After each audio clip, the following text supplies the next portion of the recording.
getting on Instagram or Twitter, social media saying, I want to buy the Panthers. First of all, I don't have that kind of capital, and I don't know people that do have that kind of capital. Clearly, Sean Combs, P. Diddy, is worth about $820 million. So if you're worth that money, you know people that have more money than you do. So you know how to get this ball rolling. I always thought he would explore all of his options, but it's still an uphill climb because Mr. Richardson owned 48 to 49%. That's what he's selling. There's still 3 minorities that own the others.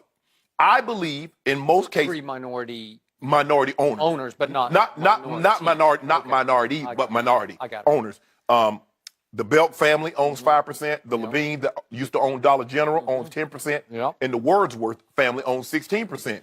Normally, the way these things work, Skip, minority owners always get right of first refusal. So if somebody that has a bigger portion wants to sell, they get the first crack at trying to buy these shares, this stake. So I believe that's how it's going to go. Now, it doesn't strike me as Mr. Richardson says, okay, well, I'll sell you 30% and sell somebody else 15%. They're going to have right of first refusal. And I believe because they have the money, they're going to want in on this. But here's the other thing that P. Diddy doesn't understand. And Colin Kaepernick should understand this very well. If you believe they ban you from playing quarterback, you actually think they're going to let you in on ownership? You do realize that 26 owners have to... Your grievance is still in effect. Yeah. This is how this thing works, Skip. I mean, several owners have been subpoenaed to... And several owners have been very outspoken of what they think about you and the stance that you took that affected their bottom line. So all of this, and I understand, I have no problem, and I hope P. Diddy can come with the investors, but I do believe these other minorities that own that's 26, 31%, I believe they're going to get the right of first refusal to buy. That's going to probably leave P. Diddy or someone from the outside, still outside looking in, but he should do his due diligence. Who knows? As you said earlier, stranger things have happened, but Cap should have been a silent partner. Maybe. That's a good point. Maybe he should have been a silent partner because they like P. Diddy, but if I believe if Cap is in on this thing with this grievance still going, he believed that he was blackballed. I use the term white ball from playing quarterback in the NFL. It's going to be hard for me to believe that they will let him be on a team that could be in this exclusive club. Sure. Would I like to see Cap involved? I like to see Cap playing quarterback. Now, if he wants to do ownership down the line, so be it. Or if he wants to be a football executive. I'm good with that part. Yes. Look, a lot of this high finance is way over my head, so maybe I don't know what I'm talking about here. But after all I read yesterday and last night, I feel a little more positive about Diddy pulling this off. Because to your point, he does know a lot of people who have a lot of money. And the one thing I didn't comprehend yesterday was I thought the NFL required a 51% owner. But it's 30, like you said. And I did not know that Jerry Richardson is only, you said 48 to 49%. So he's not even quite above that 50 mark. But I think he had something written in that he would always be the majority owner. What do they call it? Managing general partner. Yes. He is that guy. Right. So he has final say. So I get all that. I did think it was very positive that TMZ caught Robert Kraft yesterday somewhere in Beverly Hills, and he raved about Diddy as a businessman. I'm not sure what their relationship is, but he seemed to have a real command of what a great businessman he's been over time. He has proven himself to be that guy. That's a pretty good guy to have in your corner if it ever came to that. So I don't know who they would sell as the managing general partner of all this, but I assume it would be Sean Combs. I guess. Yeah. That's how. Skip, and I have a little knowledge of this. When Art Modell moved the Ravens to Baltimore in 1996, I think it was in 2000, 2001, he sold a minority share to Steve Bisciotti. Yep. If and when he were to sell he said in I think it was 5 years that he would sell the remaining shares to Steve Bisciotti. Yep. Mr. Bolin, when he purchased the Broncos from, I think it was Mr. Kaiser, Mr. Kaiser always had the right of first refusal. If you wanted to sell again, I would get the opportunity to buy. So that's normally how it works. So these guys are they're already on the inside. It's kind of like, Apple, Google, those shares. those people that's on the inside, they get first dib on those stocks before they come out, so they get an opportunity to buy things before you can. Okay. So I believe these families will get the first crack. For P. Diddy, don't you pull your name out the hat, because maybe they're comfortable with what they have now. But let me tell you something about billionaires, Skip. Jerry Jones is worth about $5 billion. Larry Ellison's worth $50 billion. More people know Jerry Jones than Larry Ellison, because why, Skip? He owns the Cowboys. So if you're worth $20 billion, would you rather be worth $20 billion and very few people know who you are, or would you rather be worth 17 and own a sports franchise? Okay. Steve Ballmer.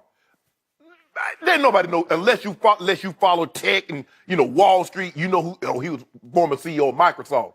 But once he bought the Clippers, and he started dancing with them sweaters on the sideline, everybody knows who Steve Ballmer is. Well, they kind of know, because the Clippers have been kind of good and kind of not. But if they had been better, he would become. If he was just the CEO of Microsoft, dancing on the sideline, ain't nobody. Then we put the cameras on him. Okay, I would agree. But in the big picture, it would behoove and benefit the National Football League to have a team with majority black ownership, maybe 60, 70%. Well, let him own more, because Warwick Dunn owns a small share of the Falcons. Mr. Blank was very generous. He's great in the community. So Mr. Blank let Warwick buy a small percentage of the Falcons. But I think what you're talking about this 30 percentile. You're talking about reaching that threshold where they're the majority. They're the spokesman. They're the face of this team. Yeah. That's what they were talking about yesterday. I think it came from Diddy and from Kaepernick, that they have a shared vision. But they feel like a league that's, what do we call it? 68, 70%. 70% black. You need at least one franchise that is 70% owned by black, right? Yeah. Okay. It just makes sense. It would be good for the league. And I'm going to tell the quick story of how Jerry Jones acquired the Dallas Cowboys. Remember, whoever's selling can pick whoever they want. Absolutely. And so the former owner of the Cowboys, most people won't remember, was named Bum Bright. He did not have any use for Tom Landry, that was the coach at that point. But Tom Landry would cold shoulder him at Christmas parties, didn't want anything to do with him. That's the way Tom was. And God forbid if the owner ever suggested a play or strategy or whatever. So Bum Bright didn't like Tom Landry. And of all the groups that tried to buy the Cowboys, there were a bunch of them. A lot of, like Jerry Buss was one of them. The one guy, this interloper from Arkansas, was the one guy who said, I'm going to bring my coach, my friend Jimmy Johnson, in to be the head coach. So he was the only guy who was willing to fire Tom Landry. Tom Landry was a god. So Bum Bright took far less money from Jerry Jones, who had to scrape nickels together literally to get, I can't remember what the price was, but in those days it didn't seem like 150 million? Maybe something like that. It wasn't that much. Now it's worth, as you know. Five. Like my grandma, Jerry had to scrap money together. Like my grandma said, boy, we eating ketchup with a knit needle. Well, you know ketchup and you know how small a knit needle is. But here's the thing. This price is going to be more than what this franchise is valued for, because here's the thing. Sports franchises do not normally come available unless there's death in the family.